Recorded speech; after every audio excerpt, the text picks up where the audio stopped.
Hello friends, welcome to the student world. Today we will discuss about immunity. Today we study immunity under three subheadings. First of all, we give a brief introduction of immunity.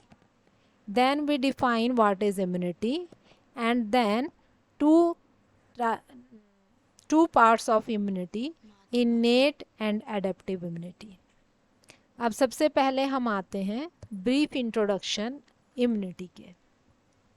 Daily life में हम pathogenic microbes के contact में आते रहते हैं क्योंकि हम microbes जो हैं वो हमारे इन्वायरमेंट में प्रेजेंट हैं, लेकिन हम इतने फ्रिक्वेंटली हमें इन्फेक्शंस नहीं लगते, बीमारियां नहीं होती। इसका कारण क्या है कि हमारी बॉडी में एक एबिलिटी है कि वो इन इन्फेक्शन से लड़ सकती है। तो वो जो हमारी एबिलिटी है जिसकी वजह से हम इन इन्फेक्शन से लड़ते हैं, वो बॉडी की एबिलिटी हमारे इम्यून सिस्टम के अंदर है। तो इम्यून सिस्टम हम देखते हैं, सबसे पहले इम्यून सिस्टम क्या है। तो वो हमारी सारी सेल्स या टिश्यूज़ या उनकी प्रोडक्ट्स जो हमें इस इन्फेक्शन से बचाते हैं, जो इन पैथोजेनिक माइक्रोब से लड़ते हैं, कलेक्टिवली हम उन सबको इम्यून सिस्टम के अंदर रखते हैं। तो वो सिस्टम जो इन फॉरेन इन्वेडर से, यानी कि बाहरी जो आपके अटैकर आ रहे हैं, उनसे हमें प्रोटेक्शन प्रोवाइड कराता है, उस सिस्टम को हम इम्यून सिस्टम कहते हैं। अब इम्यून रिस्पॉन्स क्या है?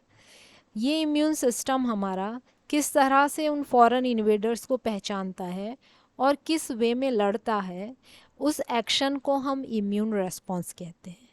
अब हम सबसे पहले देखते हैं कि इम्यूनिटी क्या है। ये जो वर्ड है इम्यूनिटी, ये एक लैटिन वर्ड से आया है इम्यूनिस, जिसका मीनिंग है free of burden. Free of burden से यहाँ मीनिंग है, बर्डन से यहाँ मतलब पैथोजेनिक माइक्रो ऑर्गेनिज्म से है और उनकी प्रोडक्ट से है जो डिजीज़ कॉज कर सकती है, यानी कि बॉडी को पैथोजन से और उनकी प्रोडक्ट से फ्री करना, दैट इज़ इम्यूनिटी।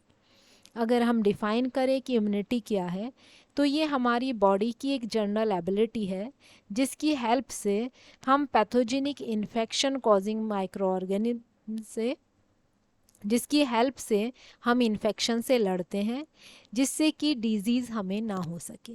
तो हम किस तरह से लड़ सकते हैं इन्फेक्शन से, कि या तो हम पैथोजेनिक माइक्रो ऑर्गेनिज्म को ग्रो ही ना करने दें, या उसकी जो प्रोडक्ट है, जिस प्रोडक्ट की हेल्प से डिज़ीज़ हो रही है, उन प्रोडक्ट्स को न्यूट्रलाइज कर दें। तो इम्यूनिटी क्या है? हमारी बॉडी की एक जनरल एबिलिटी है जिसकी मदद से हम इन्फेक्शन से लड़ते हैं, या तो हम पैथोजेनिक माइक्रोब्स की ग्रोथ को रोककर या उसकी प्रोडक्ट को न्यूट्रलाइज करके। अब हम देखते हैं कि आपकी इस इम्यूनिटी के वो दो कंपोनेंट्स कौन से हैं जो मिलकर हमें इम्यूनिटी प्रोवाइड करते हैं। पहला जो आपका कंपोनेंट है वो है इन्नेट इम्यूनिटी, जिसे हम नेचुरल इम्यूनिटी भी कहते हैं और नॉन स्पेसिफिक इम्यूनिटी भी कहते हैं। सेकंड कंपोनेंट क्या है? वो है आपका एडेप्टिव इम्यूनिटी और एक्वायर्ड इम्यूनिटी और स्पेसिफिक इम्यूनिटी। अब हम देखते हैं इन्नेट इम्यूनिटी क्या है। जो वर्ड है इन्नेट, इसका मतलब है which you have from birth. जन्म के साथ ही जो चीज़ नेचर ने आपको प्रोवाइड की है, दैट इज़ इन्नेट। तो इम्यूनिटी वो इम्यूनिटी जो बर्थ के साथ आप लेकर आए हो, उस इम्यूनिटी को हम इन्नेट इम्यूनिटी कहते हैं। ये इम्यूनिटी जन्म से ही आपकी एक्टिव होती है। कोई भी पैथोजन जब आपकी बॉडी में आता है तो उसके आने से पहले ही ये इम्यूनिटी प्रेजेंट होती है, तो पैथोजन से एक्सपोजर की ज़रूरत हमें नहीं होती। इन्नेट इम्यूनिटी में बहुत से बैरियर्स आते हैं, जैसे कि स्किन है, कुछ सेल्स भी आते हैं और कुछ आपकी उनकी प्रोडक्ट्स भी आती हैं। अब हम देखते हैं एडेप्टिव इम्यूनिटी क्या है। एडेप्टिव इम्यूनिटी वो इम्यूनिटी है जो डेवलप होती है पैथोजन से एक्सपोज़र होने के बाद, यानी कि हमारी जो सेल्स हैं जो एडेप्टिव इम्यूनिटी प्रोवाइड करती हैं, वो एक्टिव तब होंगी जब उनका पैथोजन से एनकाउंटर हो जाएगा। तो एडेप्टिव इम्यूनिटी वो इम्यूनिटी है जो डेवलप होती है after exposure to a pathogen. Adaptive immunity जो है या तो हमारी बॉडी की सेल्स डेवलप करती हैं, और अगर हमारी बॉडी की सेल्स किसी वजह से डेवलप नहीं कर पाती तो हम बनी बनाई एंटीबॉडीज़ दूसरे ऑर्गेनिज्म से आपकी बॉडी में ट्रांसफ़र करते हैं। इन एंटीबॉडीज़ से जो इम्यूनिटी डेवलप होती है वो भी एडेप्टिव इम्यूनिटी के अंदर ही आती है। एडेप्टिव इम्यूनिटी में दो सेल्स मेन रोल प्ले करती हैं, बी सेल्स और आपकी टी सेल्स। अब हम देखते हैं कि एडेप्टिव इम्यूनिटी कितनी तरह की होती है। तो एडेप्टिव इम्यूनिटी दो तरह की होती है, एक नेचुरल और एक आर्टिफिशियल। जैसे कि आपको नाम से ही पता चल रहा है, नेचुरल का मतलब जो नेचर ने हमें दी, और आर्टिफिशियली का मतलब जो हमने लैब में डेवलप की। अब फर्दर नेचुरली भी दो तरह की होती है, एक है एक्टिव और एक है पैसिव। सेम इसी तरह आर्टिफिशियल भी दो तरह की होती है, एक्टिव और पैसिव। अब active naturally acquired adaptive immunity क्या है? एक्टिव का मतलब जिसमें आपकी सेल्स एक्टिव रोल प्ले कर रही है, और पैसिव वो जिसमें आपकी सेल्स रोल प्ले नहीं कर रही हैं। तो नेचुरली एक्वायर्ड एक्टिव इम्यूनिटी में क्या है कि नेचुरली आपको कोई भी इन्फेक्शन लग गया, कि आप के इन्वायरमेंट से कोई भी पैथोजेनिक माइक्रो ऑर्गेनिज्म से आपका एक्सपोजर हुआ और आपको बीमारी लग गई। तो जैसे ही पैथोजेनिक माइक्रो ऑर्गेनिज्म आपकी बॉडी में एंटर किया तो उसके अगेंस्ट आपकी सेल्स एक्टिव हुई, और एक्टिव होने के बाद उन्होंने अपनी प्रोडक्ट्स बनाई उस इन्फेक्शन से लड़ने के लिए। तो ये है आपका active naturally acquired adaptive immunity. Passive में क्या है, आपकी सेल्स रोल प्ले नहीं करती और आपको बनी बनाई एंटीबॉडीज़ मिलती हैं। अब नेचर आपको बनी बनाई एंटीबॉडीज़ कैसे देता है? जैसे कि आपका मदर है और मदर के वोम में उसका बच्चा है, तो उस बच्चे को बनी बनाई एंटीबॉडीज़ मदर से मिलती है, तो नेचर ने दी है। उसकी अपनी बच्चे की सेल्स कोई भी रोल प्ले नहीं कर रही, तो इसे हम कहेंगे पैसिव नेचुरली एक्वायर्ड इम्यूनिटी। अब आते हैं हम आर्टिफिशियली एक्वायर्ड पे। आर्टिफिशियली एक्वायर्ड भी दो तरह का है, एक है एक्टिव और एक है पैसिव। एक्टिव में हमने बताया हमारी सेल्स रोल प्ले करेंगी, लेकिन ये क्या है कि हम डेवलप कर रहे हैं अपनी इच्छा से, नेचर ने हमें नहीं दिया। तो हम क्या है, एंटीजन्स आपकी बॉडी में इंट्रोड्यूस कर देते हैं। एंटीजन क्या है? फॉरेन मॉलिक्यूल है जो हमारी सेल्स को जगा सके। तो ये आपका जो एंटीजन्स हम इंट्रोड्यूस करते हैं आपकी बॉडी में, इन्हें हम वैक्सीन्स कहते हैं। जब हम वैक्सीन आपको दे देते हैं तो आपकी बॉडी में किसी भी डिजीज़ के अगेंस्ट इम्यूनिटी डेवलप हो जाती है। आप पैसिव में आते हैं। पैसिव आर्टिफिशियली एक्वायर्ड इम्यूनिटी में क्या है कि आपकी सेल्स रोल प्ले नहीं करेंगी। यहाँ पर क्या है, हम दूसरे ऑर्गेनिज्म के अंदर एंटीजन देंगे और उससे जो एंटीबॉडीज़ बनेंगी उन्हें प्योरीफाई करेंगे, और प्योरीफाई करने के बाद हम उस इंडिविजुअल को देंगे जिसमें उसकी ज़रूरत है।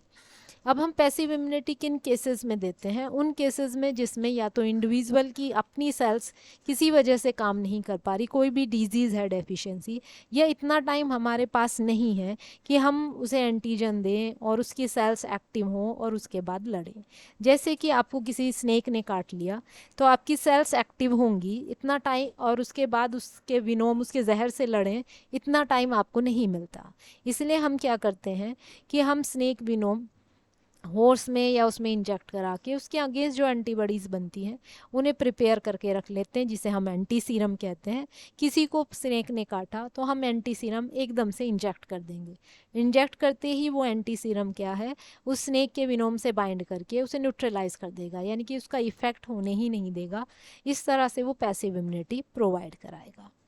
अब हम एक नज़र लास्ट में देखते हैं कि दोनों में क्या डिफरेंस है, इन्नेट इम्यूनिटी में और एडेप्टिव इम्यूनिटी में। इन्नेट इम्यूनिटी हमने बताया, ये इन्नेट इम्यूनिटी नॉन स्पेसिफिक होती है। नॉन स्पेसिफिक का मतलब कोई भी पैथोजन आए, बैक्टीरिया आए, वायरस आए, आपका फंजाई आए, सबसे एक ही तरह से लड़ेगी, सेम ही उसका इम्यून रिस्पॉन्स होगा, तो इसलिए हम इसे नॉन स्पेसिफिक कहते हैं। जबकि जो एडेप्टिव इम्यूनिटी है ये हाईली स्पेसिफिक होती है। स्पेसिफिक का मतलब अगर बैक्टीरिया के अगेंस्ट वो एक्टिव हुई है तो बैक्टीरिया के अगेंस्ट ही लड़ेगी, वायरस के अगेंस्ट हुई है तो वायरस के अगेंस्ट ही लड़ेगी। इन्नेट इम्यूनिटी जो है इन्फेक्शन होने से पहले ही प्रेजेंट होती है। पैथोजन से एक्सपोजर हो या ना हो, ये इम्यूनिटी हमें बाय बर्थ मिलती है। एडेप्टिव इम्यूनिटी क्या है, तभी एक्टिव होगी जब पैथोजन से आपका एनकाउंटर हो चुका हो, उससे आपका एनकाउंटर होगा तभी आपकी ये बी और टी सेल्स एक्टिव होंगी। इन्नेट इम्यूनिटी क्या है, शॉर्ट ड्यूरेशन है, थोड़ी देर तक ही काम करती है, जबकि एडेप्टिव इम्यूनिटी काफ़ी लंबे टाइम तक काम करती है। इन्नेट इम्यूनिटी इमीडिएट रिस्पॉन्स है, एकदम पैथोजन आए सीधा लड़ेगी। एडेप्टिव इम्यूनिटी में क्या है, बी और टी सेल्स पहले उस पैथोजन से एनकाउंटर करेंगी, फिर एक्टिव होंगी, फिर अपनी प्रोडक्ट बनाएंगी, फिर लड़ेंगी, तो ये देर लगाता है, तो ये डिलेड रिस्पॉन्स है। इन्नेट, अब मोस्ट इम्पॉर्टेंट पॉइंट डिफरेंस जो है इन दोनों में वो है इम्यूनोलॉजिकल मेमोरी। अब इम्यूनोलॉजिकल मेमोरी क्या है, कोई भी पैथोजन अगर पहली बार आपकी बॉडी के अंदर आता है तो हमारी इम्यून सेल्स अगर उससे याद रखें कि ये पैथोजन फर्स्ट टाइम आया है या सेकंड टाइम आया है, तो उसे हम कहते हैं इम्यूनोलॉजिकल मेमोरी। मेमोरी का मतलब याददाश्त, तो हमारी इम्यून सेल्स अगर उसे याद रखती हैं तो वो है इम्यूनोलॉजिकल मेमोरी। तो इन्नेट इम्यूनिटी में जो सेल्स हैं या जो भी आपका इम्यून रिस्पॉन्स है उसमें इम्यूनोलॉजिकल मेमोरी नहीं होती, यानी कि उसकी सेल्स हर बार पैथोजन को नया ही समझती हैं और एक ही तरह से लड़ती हैं। जबकि अडेप्टिव इम्यूनिटी में क्या है, जब पैथोजन फर्स्ट टाइम आता है तो मेमोरी सेल्स बन जाती हैं, और सेकंड टाइम जब उसका एक्सपोजर उस पैथोजन से होता है तो दूसरा इम्यून रिस्पॉन्स कम टाइम लेता है और ज़्यादा पावर का होता है। तो ये हमने देखा बेसिक डिफरेंस क्या है इन्नेट और एडेप्टिव इम्यूनिटी में। That's all about immunity, a basic introduction. Thank you.